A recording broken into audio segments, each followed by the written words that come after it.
Hello tout le monde, j'espère que vous allez bien. Bienvenue dans cette nouvelle vidéo FAQ en ASMR, bien évidemment. La dernière vidéo FAQ remonte à 2021, c'était juste après que je me sois lancée dans l'ASMR. Donc forcément, il y a énormément de choses à mettre à jour, beaucoup de choses qui ont changé dans ma vie. Clairement, je n'ai plus du tout la même vie qu'il y a 3 ans. Donc on va faire une petite update de tout ça aujourd'hui dans cette vidéo. Pour ça, je vous ai demandé sur Instagram de m'envoyer des questions par rapport à mes futurs projets, par rapport à ma nouvelle maison, puisque pour ceux qui ne savent pas, j'ai déménagé il y a quelques jours et je me trouve actuellement dans ma nouvelle maison et plus précisément dans mon nouveau studio de tournage ASMR que j'ai fait insonorisé spécialement pour les tournages de vidéos ASMR. Et j'ai eu beaucoup de questions du coup sur Instagram. Je vais prendre les questions un petit peu au hasard comme ça, au pif, donc forcément la vidéo elle sera un petit peu décousue. Ça sera pas, enfin tous les sujets seront un petit peu mélangés, mais c'est pas grave. Alors je vais commencer par répondre à la question qu'on m'a le plus demandé dans ma boîte à questions, et c'est une question qui revient très souvent depuis que je fais de l'ASMR, enfin depuis que je suis sur les réseaux sociaux. C'est la question de est-ce que je suis en couple? Quelle est ma situation amoureuse? Est-ce que je suis en couple? Est-ce que je suis célibataire? Alors je n'ai jamais répondu à cette question. Depuis que je suis sur les réseaux sociaux, que je fais des vidéos, que je fais des lives, je n'ai jamais répondu à cette question. J'ai toujours répondu vie personnelle, vie perso, vie privée, je ne réponds pas. Et aujourd'hui je prends la décision de vous répondre puisque, pour plein de raisons différentes, ce que vous allez comprendre après que je vais vous expliquer. Donc oui, je suis en couple depuis déjà un bon paquet d'années avec un homme. Donc voilà, j'ai un copain qui est d'ailleurs plus qu'un copain puisque nous nous sommes pacsés tout récemment, il y a quelques jours. Donc voilà, ça fait déjà un bon moment que nous sommes ensemble et bien évidemment j'ai fait l'acquisition de cette maison avec lui et en vous disant cela, je réponds du coup à un bon nombre de questions de la boîte à questions Instagram, parce que c'est la question qui m'a été beaucoup posée, c'est: tu n'as pas peur de vivre seule dans cette grande maison? Et du coup je voulais commencer par vous dire que j'avais un copain parce que comme ça allait répondre à cette question là déjà. Donc non, je ne suis pas seule dans la maison,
que je l'avoue entre guillemets que je suis en couple pour plusieurs raisons. Première raison, c'est que pour moi c'est vraiment quelque chose de très personnel, de très privé et même si voilà, nous les créateurs de contenu, influenceurs, on partage énormément de choses avec notre communauté, on vous partage beaucoup notre vie, notre quotidien, etc. Moi c'était un aspect de ma vie personnelle que je ne souhaitais pas partager, voilà, tout ce qui était ma vie de couple, etc. C'est très intime et je pense que vous comprendrez que tout le monde n'est pas forcément à l'aise avec le fait de, voilà, de montrer son compagnon, sa compagne et voilà. Après, si j'avais été en couple avec un créateur de contenu, un autre youtubeur, etc., il n'y aurait pas eu de problème, je pense. Mais mon copain, en fait, il est pas du tout réseaux sociaux. Mais c'est vrai que tous les deux, on n'était pas à l'aise d'en parler avant. Mais là, le fait qu'on ait acheté une maison, que voilà, je vais faire beaucoup plus de contenu dans la maison. Vous allez voir la cuisine, vous allez voir les salles de bain, etc. Du coup, on en a parlé et on s'est dit que dans tous les cas, comme j'allais montrer notre lieu de vie, dans tous les cas les gens, vous n'êtes pas cons, vous auriez forcément remarqué que il y aurait des affaires d'hommes, qu'il y aurait des meubles qui ne sont pas les miens, qu'il y aurait, voilà, parce que moi en fait il faut savoir que j'ai ma pièce que je me suis créée, mais il a aussi la sienne. Donc voilà, je pense que ça sera mieux maintenant pour moi de pouvoir dire on et plus je. Voilà, après ça va rien changer à mon contenu, hein. Je serai toujours toute seule sur les vidéos. Il n'est pas du tout question qu'il apparaisse sur les vidéos quoi, pas du tout, c'est juste, voilà, je vous dis juste les choses aujourd'hui. Il faut savoir qu'on est ensemble depuis vraiment des années et des années, on s'est rencontrés très jeunes et du coup il m'a connue avant la l'ASMR forcément et il m'a beaucoup encouragée dans tout ça. D'ailleurs c'est un peu grâce à lui aussi que j'en suis là aujourd'hui, hein, faut le dire. Et il faut se dire aussi qu'il y a eu beaucoup de changements, on va dire, parce que on s'est connus avant la l'ASMR et du jour au lendemain, il y a des gens qui ont commencé à me reconnaître dans la rue, etc., qui prenaient des photos avec moi dans la rue, etc. Et ça fait bizarre au début, tu vois, parce que on est ensemble depuis très longtemps et tout du jour au lendemain, j'ai eu une petite notoriété et ça lui a fait très bizarre au début, mais maintenant ça va et je pense qu'on est tous les deux plus à l'aise de partager tout ça. Voilà, je pense que déjà avec ça j'ai répondu à pas mal de vos interrogations. Alors maintenant je vais répondre à vos questions. Ça peut être tout et n'importe quoi, il y a vraiment de tous les sujets, vous allez voir. Tu penses rester dans cette maison très longtemps ou alors redéménager? Alors non, là vraiment, je pense que je vais rester dans cette maison pour des années et des années. Je me vois bien rester ici 10-15 ans, vraiment. Donc non, je n'ai pas l'intention de redéménager. Pour moi, là, je me suis installée, pas pour toujours, mais voilà, je m'installe vraiment pour de bon là, ouais. Tu as quel âge? Alors peut-être qu'il y en a parmi vous qui sont tombés sur cette vidéo par hasard et qui ne me connaissent pas du tout. Moi j'ai actuellement 28 ans, je suis née le 14 décembre 1995. Ta nouvelle maison elle est plus à Paris, du coup elle est où? Alors ma nouvelle maison elle est en région parisienne, donc je suis autour de Paris mais quand même assez loin puisque en transport je mets quand même plusieurs heures pour me rendre sur Paris, donc voilà, je me situe en région parisienne mais c'est pas Paris même. Tu as des origines vietnamiennes?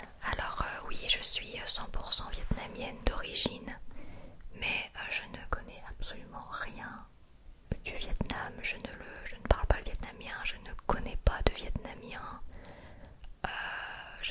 Je ne connais pas la culture vietnamienne. J'y ai voyagé 3 fois en vacances pour découvrir un petit peu le pays. Je sais pas si je vais y retourner un jour, mais voilà, je n'ai de vietnamien que mon apparence. Je ne connais absolument pas ce pays. T'arrives à gagner ta vie avec l'ASMR. PS, j'aime trop ton ASMR, merci. Alors oui, grâce à vous, ça fait 2 ans maintenant que j'arrive à vivre de mon contenu. Grâce à toutes les personnes qui regardent mes vidéos YouTube. Ça fait 2 ans que j'ai décidé de quitter mon CDI dans la restauration à Paris pour me lancer à temps plein dans la création de contenu ASMR sur YouTube, sur TikTok, sur Twitch et Instagram. Voilà, donc oui, j'arrive à gagner ma vie avec l'ASMR depuis 2 ans seulement. Donc je me considère encore comme une toute jeune auto-entrepreneur. Tu as toujours voulu faire de l'ASMR ou tu faisais quelque chose de totalement différent? Alors oui, du coup, en fait, moi j'ai fait toutes mes études, ben quasiment toutes mes études dans l'hôtellerie-restauration. J'ai des diplômes de restauration.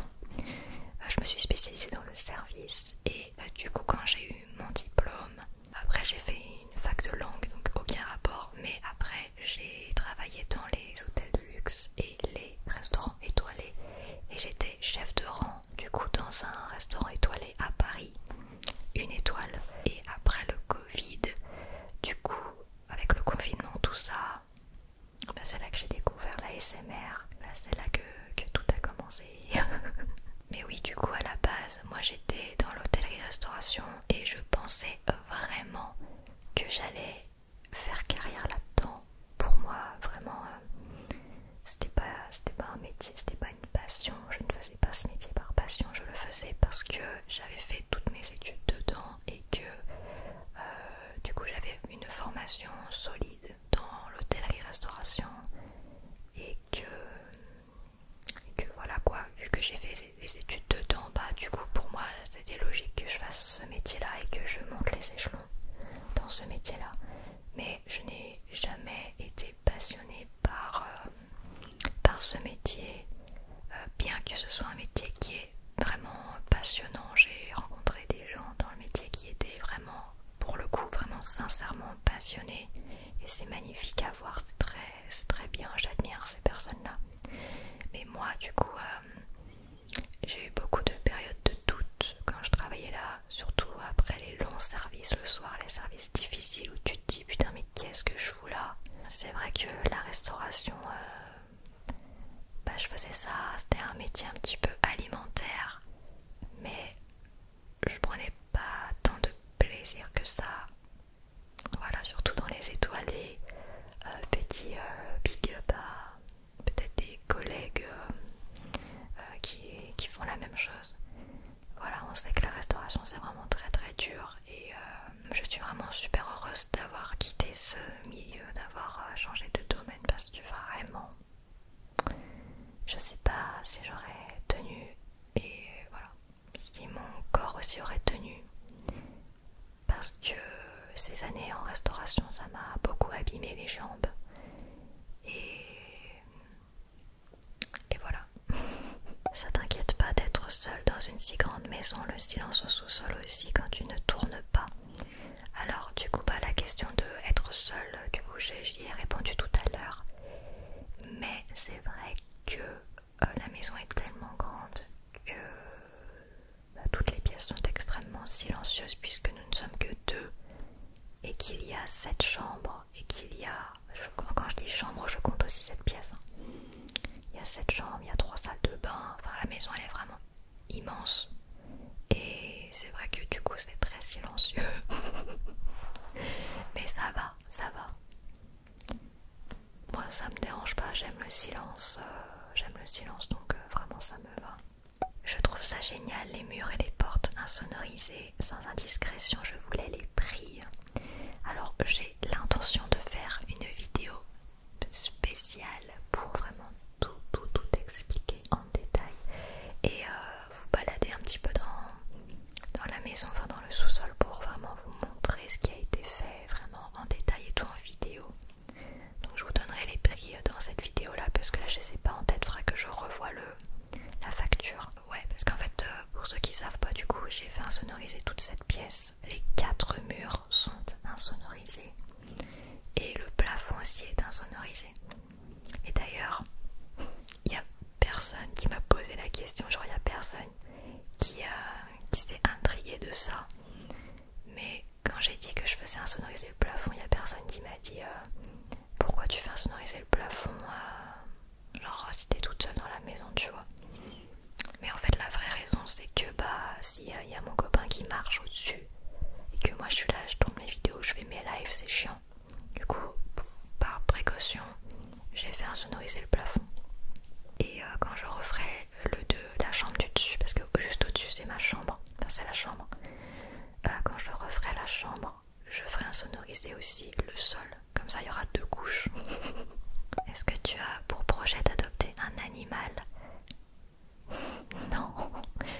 chats, vraiment j'ai toujours eu des chats. Dans toutes les maisons que j'ai toujours eu des chats. Il y a juste eu les 4 ans que j'ai vécu à Paris où je n'avais pas d'animaux. Parce que je travaillais et tout, enfin, il y aurait eu personne dans l'appart, donc ça aurait été triste. Donc j'ai pas pris de chat pendant les 4 ans où j'étais à Paris, mais mon enfance, adolescence, voilà, j'ai eu 4 maisons en tout dans ma vie et j'ai toujours eu des chats dans la maison. Et ils ont toujours tous vécu hyper vieux d'ailleurs. Genre tous mes chats ils ont vécu 19 ans. Truc de fou. Et bref, du coup, non, j'ai pas l'intention d'adopter d'animal là prochainement. Peut-être dans 1 an, peut-être dans 2 ans, peut-être jamais, je ne sais pas. Mais en tout cas, ce n'est pas dans mes projets pour plusieurs raisons. Mais peut-être que je vais changer d'avis. Voilà, faut jamais dire jamais. Mais pour l'instant, non. Pourquoi tu as acheté une aussi grande maison? Alors, en fait, c'est vrai que la maison est très grande pour seulement 2 personnes. Mais en fait, oui, on voulait une grande maison, mais notre critère principal, genre vraiment le critère principal quand on a fait les recherches, c'était qu'on voulait un sous-sol. C'était le seul truc. On voulait un sous-sol et 3 chambres. Voilà. Idéalement 4 chambres, mais nous ce qu'on voulait c'était le sous-sol parce que moi je voulais absolument avoir un lieu de travail serein, un lieu de travail où j'aurais pu vraiment tourner des vidéos tranquillement. Vous voyez là depuis tout à l'heure, c'est hyper calme, il ne se passe rien. C'est le bonheur absolu. Et c'est totalement ce que je voulais. Donc je voulais absolument une maison avec un sous-sol. Et il se trouve que cette maison avait du coup un sous-sol. Et en plus, elle avait plein de chambres. Bon, on va pas dire non, hein, tu vois, genre... du coup c'est un petit bonus. Parce que la maison, elle était dans notre budget dans tous les cas. Donc du coup on a des chambres en plus. Voilà, écoute, c'est très bien. Donc en fait la maison, elle avait plus que ce qu'on voulait. Coucou Vanouki, j'ai une question. Est-ce que tu envisages de faire d'autres contenus à part l'ASMR, par exemple de la cuisine? Alors oui, je vais essayer de faire des vidéos chant. Mais alors là par contre ça, je ne vous garantis pas qu'il y aura des vidéos régulièrement. Ça sera peut-être une vidéo chant par-ci par-là. Donc du chant, plus de ASMR gaming aussi. Et de la mode. Donc en gros vidéo outfit. Parce que moi j'ai énormément de fringues. En fait vous les voyez pas parce que en ASMR on est tout le temps, on voit que notre tête, donc vous voyez pas mon corps, vous voyez pas mes fringues. Mais sachez que je suis une collectionneuse de chaussures et que j'adore les fringues, j'adore la mode. Et du coup ouais, maintenant que j'ai une belle maison et qu'il y a des pièces vacantes et que je vais avoir mon dressing, un dressing de rêve, ouais, il y aura du contenu mode. Et il y aura aussi du contenu make-up. D'ailleurs j'ai oublié de me mettre du gloss pour la vidéo. Voilà, donc il y aura aussi des vidéos maquillage. Je sais pas si je les ferai en ASMR, je pense quand même. C'est plus agréable. Voilà. Et j'aimerais bien faire aussi quelques petits vlogs. Des petits vlogs. Mais j'ai pas encore le matériel pour faire des vlogs. En fait, pour faire des vlogs, il me faudrait des micros. Il me faudrait un micro portatif. C'est des petits micros. C'est les petits micros cravates que tu mets là. Ça serait cool. Parce que bon je peux pas vlogger avec ça quoi. Donc il faudra que je m'achète les petits micros cravates et puis que je me balade un petit peu et puis je filmerai avec l'iPhone, ça ira très bien. Comptes-tu inaugurer de nouveaux concepts ASMR sur ta chaîne? Alors oui, alors ils sont pas nouveaux dans le monde d'internet, mais ils seront nouveaux pour ma chaîne. Je ne vous dévoile rien pour le moment, mais ouais, j'ai un projet là pour cette année 2024, un nouveau concept qui va apparaître sur ma chaîne. Je croise les doigts pour pouvoir le réaliser parce que c'est un projet qui va me demander de collaborer avec d'autres créateurs de contenu et il faut qu'ils acceptent, il faut qu'ils soient disponibles.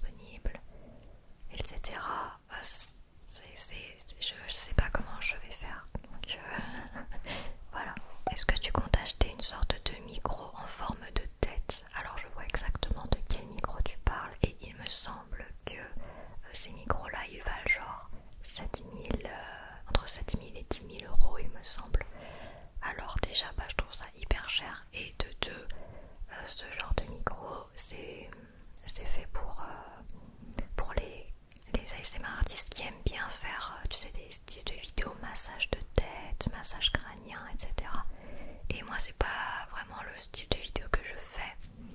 Donc ça ne me serait pas d'une grande utilité d'avoir ce type de micro, mais voilà. Alors on a une autre question très intéressante. Tu comptes faire quoi de tout l'espace que tu as dans ton studio insonorisé? J'ai prévu de faire plusieurs décors, donc ça, je sais pas si je vous l'ai dit, mais c'est un décor provisoire. C'est un décor en attendant que j'achète les choses, que j'achète les meubles, parce que ça prend du temps d'acheter de la déco, de créer quelque chose, de créer un décor, ça prend beaucoup de temps. Donc là j'ai juste mis ce que j'avais déjà, mais je compte faire 3 décors différents dans cette pièce, et en gros cette pièce sera uniquement là pour les tournages, c'est-à-dire que ça va vraiment être vraiment un studio, un plateau. En fait je veux vraiment faire un plateau de tournage et rien d'autre. Donc ce sera pas un lieu de stockage, ce sera pas un lieu où je vais faire du montage. Ça, j'ai mes bureaux pour ça, j'ai des dressings partout. Enfin, vous imaginez bien que j'ai tellement de pièces différentes que j'ai l'espace pour faire de chaque pièce son utilité. Justement, je me souviens avoir reçu une question qui me demandait quel genre de décor j'allais faire. Donc je vous mettrai le comme là, mais il faudra que je le retrouve. C'est un commentaire qui me demandait quel décor j'allais faire. Pour l'instant, je pense que je vais faire un décor canapé, genre vraiment très cosy, hein, vraiment décor canapé, fauteuil, coussin, plaid, voilà, tapis, etc. Un décor plante, genre un petit peu dans ce style-là, mais avec des plantes qui tomberont du plafond en plus, et plus dans les tons chauds. Et puis un troisième décor qui serait un décor fantastique. Et j'ai déjà plein d'objets de décoration fantastiques avec des potions magiques et tout que je mettrai en arrière-plan, des bouquins, etc. Donc voilà, ça serait 3 décors fixes. Et j'aimerais bien faire un 4e décor qui serait changeable. Un décor que je pourrais changer en fonction du thème de la vidéo, des saisons et des événements. Voilà, ça serait bien.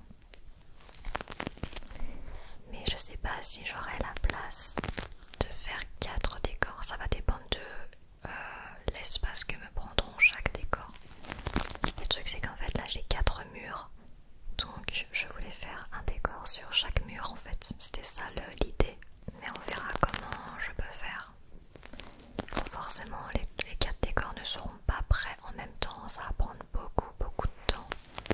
Peut-être qu'au début j'aurai simplement 2 décors et que les 2 autres n'arriveront qu'après. Enfin je verrai. Hein. Je suis pas pressée. Hein. Je veux pas me mettre la pression. Voilà. Comment tes parents ont réagi quand tu leur as annoncé que tu allais devenir ASMR artiste? Alors j'imagine que quand tu dis mes parents, tu veux dire mon père et ma mère. Bah malheureusement ils ne le sauront jamais puisqu'ils sont tous les deux décédés. Ma mère est décédée en 2005 quand j'avais 10 ans. Et mon père est décédé en 2020 quand j'avais 24 ans. Et à ce moment-là je ne faisais pas encore d'ASMR. J'étais dans mon métier, dans la restauration. Et mon père était vraiment hyper fier de moi, il en parlait à tout le monde, il disait oh ma fille elle travaille dans un étoilé, ma fille elle est chef de rang dans un restaurant étoilé, etc. Malheureusement il n'a jamais pu venir manger dans mon restaurant puisque bah, c'est un étoilé donc forcément c'est extrêmement cher, donc mon père il n'a jamais pu venir manger dans mon restaurant. Mais il était très fier de moi et vraiment il parlait de moi à tous ses amis, il parlait de moi à tous ses collègues. Mais je peux vous dire avec certitude que s'il avait été encore là quand j'ai commencé l'ASMR, quand j'ai décidé de tout quitter et de me lancer sans filet dans la création de contenu sur les réseaux sociaux, il m'aurait soutenu, ça c'est évident parce qu'il m'a toujours soutenu dans tout ce que j'ai voulu entreprendre dans ma vie. Il nous a toujours dit à mon frère et à moi que dans tous les cas, tant qu'on faisait ce qu'on aimait et tant qu'on était heureux de le faire, bah c'était ok quoi. Genre mon père il nous a jamais rien imposé, il nous a jamais obligé à faire telles études ou tel truc.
je lui fais ça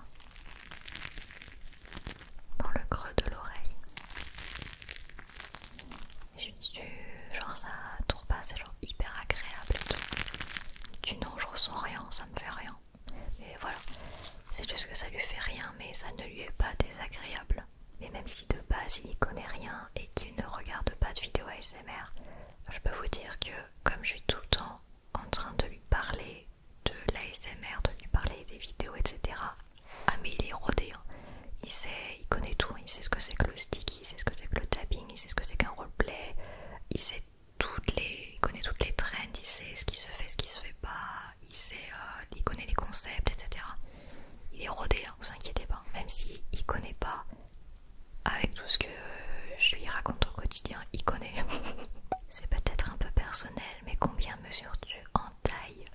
Alors c'est marrant parce que c'est pas la première fois qu'on me pose la question, notamment sur les lives, on me la pose souvent. Et les gens, ils sont toujours surpris quand je leur dis que je fais 1m54. À chaque fois, ils me disent ah ouais, je t'imaginais plus grande ou grande, tu vois. Alors que bah non, je fais 1m54. J'ai pendant très longtemps été très complexée par ma petite taille, à cause notamment d'une copine en fait que j'avais au lycée et qui faisait que de me répéter tout le temps comme quoi c'était pas joli d'être petite, qu'il fallait absolument que je mette des talons parce que sinon c'était ridicule. Et en fait elle m'a tellement bourré le crâne pendant des années au lycée que forcément j'ai complexé énormément, mais j'ai réussi à me libérer de ça après, du coup, après le lycée, grâce à une autre copine qui mesurait la même taille que moi. Et en fait, elle m'a fait prendre conscience que faire 1m54 c'était pas ridicule et que c'était pas un défaut, parce que c'est une copine que je trouvais vraiment super jolie, je la trouvais hyper mignonne et elle était tout le temps en basket à plat. Alors que moi, comme j'étais complexée, j'étais tout le temps en talons. Genre vraiment, j'étais tout le temps en talons. J'étais tellement tout le temps en talons que quand j'étais à plat, c'était bizarre. Et cette copine-là qui faisait aussi 1m54, elle était tout le temps en basket. Elle était tout le temps à plat, en Stan Smith. Et pourtant, je la trouvais vraiment superbe. Et c'est là, en fait, à force de traîner avec elle, que j'ai eu le déclic et que je me suis dit, mais la fille, elle est là, elle fait avec ses 1m54 et elle est quand même super belle et hyper mignonne et tout. Et donc bah du coup je me suis dit bah pourquoi tu complexes en fait? Est-ce que tu as fait du théâtre où tes roleplays sont vraiment sans aucune préparation niveau acting? Alors très bonne question. Ça dépend des vidéos en fait. Il y a des vidéos où ça va être spontané, où vraiment je vais improviser mes répliques, et d'autres vidéos roleplay où je vais avoir préparé une trame. En fait, j'ai remarqué que là où j'improvise, là où c'est vraiment spontané, ça va être les vidéos humour, et enfin les roleplay humour, et les vidéos qui sont sérieuses, genre vraiment ASMR, premier degré, je suis là pour vous endormir. Là par contre, je vais vraiment préparer une trame et je saurai exactement ce que je vais dire. Voilà. Alors que les roleplays du style la brocante, j'avais pas du tout préparé à la base. Genre, je m'étais dit je vais partir sur un roleplay brocante et après les répliques me sont venues et l'acting m'est venu comme ça, sans réfléchir. Donc la brocante, le ravalement de façade, tous les trucs un petit peu drôles, humour et tout, bah c'est improvisé parce que je me lâche plus. Donc du coup je me permets de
sachez que ça ne me dérange absolument pas d'en parler. Au contraire, moi je serais ravie de vous partager ça.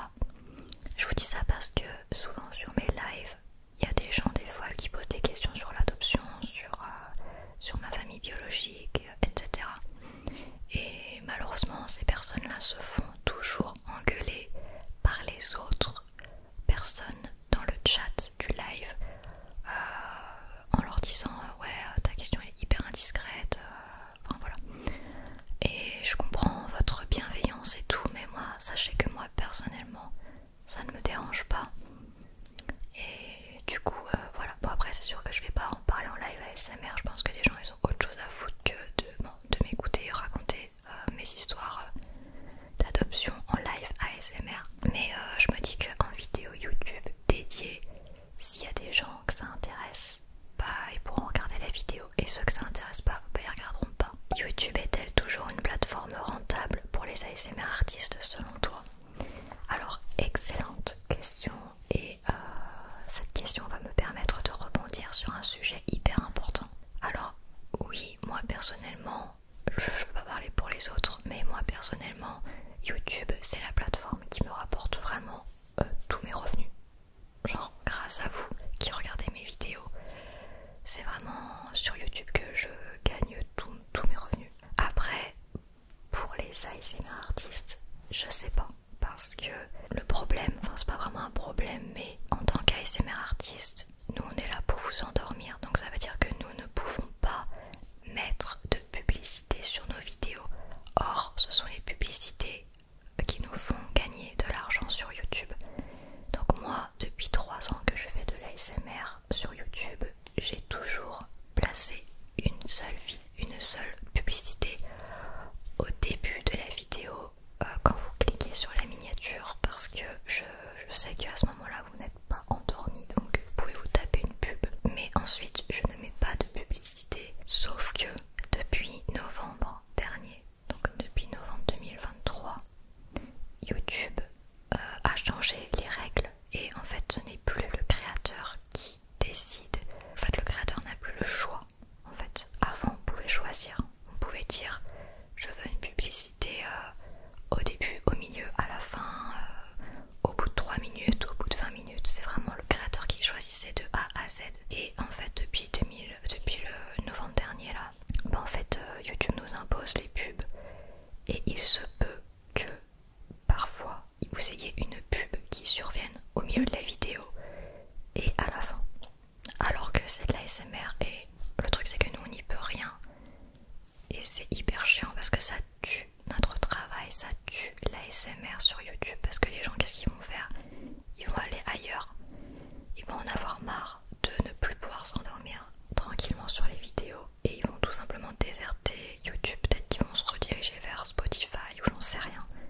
Du coup, en tant qu'ASMR artiste qui déjà de base ne plaçait aucune publicité, moi ça m'embête profondément. Ça ruine vraiment tout notre travail dans le sens où on fait notre possible pendant toute la vidéo pour vous endormir, que vraiment vous ne soyez dérangés par aucun bruit. Et bam, YouTube détruit tout notre travail en vous réveillant en sursaut. Donc vraiment c'est pas du tout idéal pour nous qui faisons de l'ASMR. Après j'en ai parlé avec d'autres ASMR artistes, il y en a que ça dérange, il y en a que ça dérange pas. Mais moi je pense que ça risque de tuer ce nouveau système là, ça risque de tuer l'ASMR sur YouTube, je sais pas. J'ai très peur. J'ai peur que les gens désertent YouTube pour l'ASMR à cause de ça, à cause de ces pubs qu'on ne peut plus contrôler. Je sais pas. Donc écoutez, on verra. Je sais qu'il y a certains ASMR artistes qui ont essayé de faire bouger les choses, qui ont fait des pétitions par-ci par-là, qui ont contacté YouTube pour en parler avec eux, pour voir si on peut pas mettre, vous savez, si on peut pas flaguer la vidéo en vidéo pour dormir et que du coup on puisse échapper à ça. Non, ça n'a pas fonctionné malheureusement.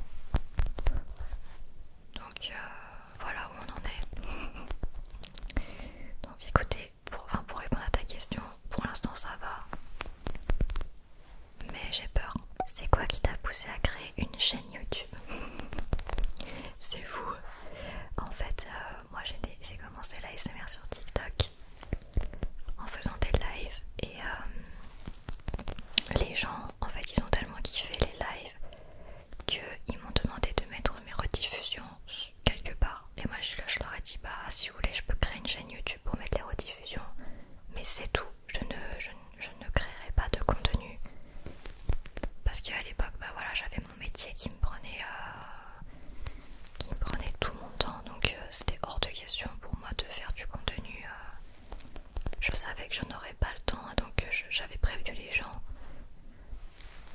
J'avais prévenu les gens que si je faisais une chaîne YouTube, c'était vraiment que pour mettre les rediffusions de live, mais qui ne s'attendent pas à ce que je fasse du contenu ASMR quoi. Bon, après il s'est avéré que 8 mois plus tard je l'ai démissionné et que je me suis lancée, mais ça j'avais pas prévu à la base. Donc voilà pour répondre à ta question. Combien as-tu d'amoureux? Je trouve que la question elle est posée de manière hyper mignonne. Alors ça va peut-être vous surprendre ou pas, je sais pas. Mais je n'ai eu qu'une seule relation dans ma vie. Voilà, je n'ai eu qu'un seul copain, je n'ai eu qu'un seul homme dans ma vie. Et c'est mon copain actuel. Voilà, on s'est mis ensemble il y a plusieurs années déjà et on ne s'est jamais quitté. Et le temps passant, on s'aime encore plus. Voilà.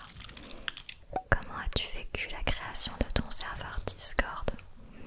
Alors oui, alors faut savoir que j'ai un serveur Discord, un serveur communautaire. Si jamais vous avez Discord et que vous aimez bien papoter un petit peu, bah il y a mon serveur. Bah comment j'ai vécu la création? Bah en fait le truc c'est que moi, c'est les gens qui m'ont dit ouais si tu veux je te crée ton serveur Discord. Et j'ai dit bah je sais même pas ce que c'est. Genre je connaissais même pas Discord. Et ils m'ont dit bah vas-y on te crée ton serveur. Donc il y a 2 personnes hyper gentilles qui m'ont créé mon serveur. Et ils ont tout fait. Et après bah il y a les membres qui se sont ajoutés. Moi au début j'y allais pas du tout, ça m'intéressait pas du tout, je comprenais rien. C'était nouveau pour moi vraiment, je n'avais vraiment rien à cirer. Mais de temps en temps je passais quand même pour vous dire bonjour aux gens et tout qui étaient là, qui papotaient et tout. Et puis au fil du temps bah je m'y suis habituée. Et il y a notre petit cercle Discord, il y a notre petite famille Discord, les habitués Discord qui parlent tous les jours. Et c'est vraiment sympa Discord parce que t'as toujours quelqu'un avec qui discuter à toute heure de la nuit et de la journée. Et c'est hyper convivial et il y a des petits délires perso, enfin des petits délires privés, voilà. Des petits délires privés avec la team Discord. Donc c'est vraiment chouette. C'est vraiment chouette. Donc n'hésitez pas à rejoindre mon serveur Discord. Si jamais ça vous intéresse de sociabiliser avec nous. Moi j'y suis quand même assez souvent, donc si vous voulez discuter et tout, moi j'y suis quand même assez souvent. Est-ce que c'est dur de toujours être créatif? L'as-tu toujours été d'ailleurs? Alors je sais pas si je l'ai toujours été ou pas, mais c'est sûr qu'avec l'ASMR ça amplifiait. Si jamais il y avait un petit peu de créativité en moi déjà de base, c'est sûr qu'avec l'ASMR ça l'a amplifié. Parce que la création de contenu, bah c'est la création, du coup faut être hyper créatif, faut être innovant, faut être imaginatif, faut être inventif. Et encore plus avec avec les sons en fait, le fait de jouer avec les sons, moi je trouve ça hyper intéressant et c'est ça qui me fascine dans l'ASMR.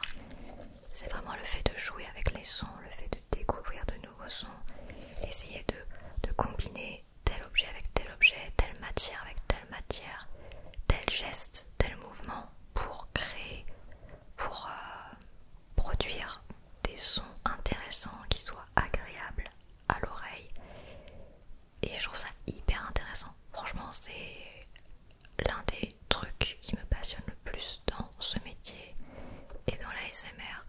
Et si en plus tout ça, bah, ça permet aux gens de se détendre et de s'endormir, bah alors on a tout gagné là, on a tout gagné. Mais vraiment, des fois il y a des objets qui me surprennent énormément. Et j'adore, je suis tout le temps surprise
Et en plus le fait de créer des décors, de créer des ambiances, créer des sons, des visuels, chercher des concepts de vidéos, tout ça, ouais, c'est de la création,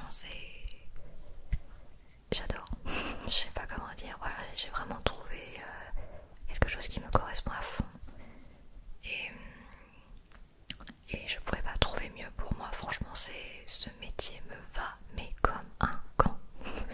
Après, pour répondre à la question, est-ce que c'est dur d'être toujours créatif? Le truc c'est que souvent les gens ils me disent ouais ça fait super longtemps que t'as pas eu de nouveau trigger, c'est quand que t'as un nouveau trigger, machin, et ils se rendent pas compte en fait à quel point c'est dur au bout d'un moment avec tout ce que j'ai déjà, de trouver de nouveaux sons, de trouver de nouveaux objets. C'est pas facile quoi, y a pas un magasin miracle qui s'appelle Triggerland où t'achèterais, où t'aurais des triggers à volonté, genre non, il faut les penser, il faut les trouver, c'est pas évident. C'est pour ça que des fois ça m'énerve un peu quand je vois des commentaires qui me disent ouais, elle fait toujours la même chose, elle fait toujours les mêmes objets, elle fait toujours les mêmes triggers. Bah ouais, mais pourquoi j'arrêterais de les faire alors qu'ils sont géniaux? Déjà de 1 et de 2, les triggers ne poussent pas sur les arbres, donc c'est gentil de toujours critiquer en mode ouais, elle fait toujours la même chose, mais vas-y, trouve des sons, trouve des objets, tu vas voir que c'est pas facile quoi. Il n'y a que le sous-sol qui est fait. Alors oui, pour l'instant il y a uniquement le sous-sol, donc dans le sous-sol il y a ma salle, donc mon studio ASMR, il y a une buanderie, une salle de bain, un garage, un couloir avec plein de placards de rangement, et il y a une autre pièce qui est en fait le bureau de mon copain, donc qui a fait insonoriser sa pièce également.